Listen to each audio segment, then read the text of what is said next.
Hi, I'm Steve Parker from Fidens. Here is your craft beer and brewing tip of the week.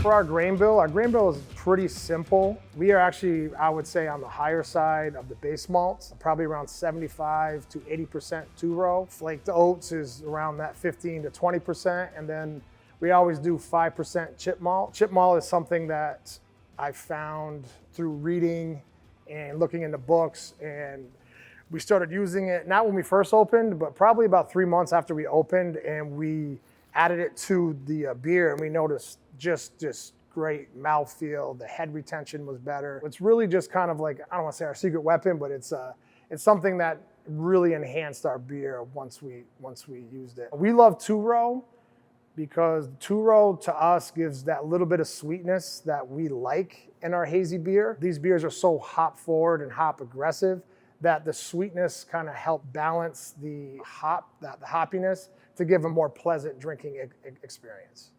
We mostly stay with flaked oats. Sometimes we will dive into flaked wheat or malted wheat, but for the most part, we stick with two-row, flaked oats, and chit malt for our grain bill.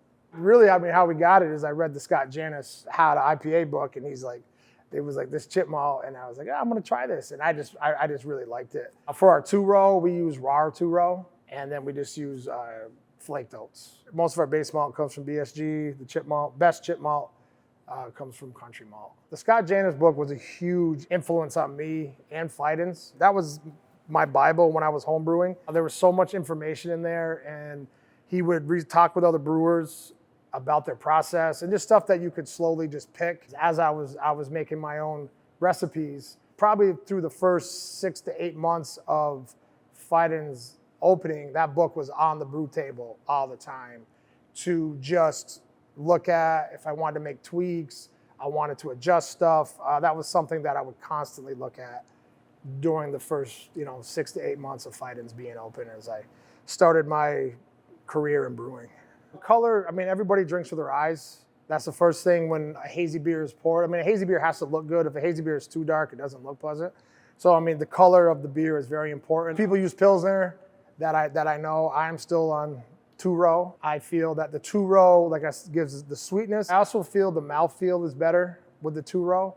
I have used pilsner malt in some of our core beers, and our customers, and even my head brewer and myself, we drink them, and they're like, it's just not as full as I get from the two-row malt. Our customers will say the same thing.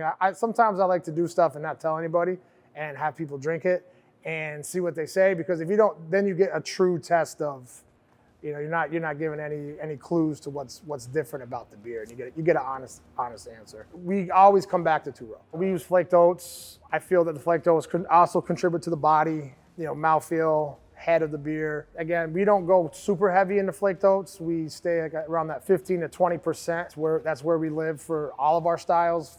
Pales up to triples, we stay around there. Pales actually get more oats than our triples, just to help with that body and that mouthfeel. We have tried other things like wheat, flaked wheat, and other things, and then it just, for our process, we feel that the oats have just worked better. We enjoy the flavor, we enjoy the mouthfeel, the head retention that the oats gives us in our process. To learn more about brewing Hazy IPA, click the link below.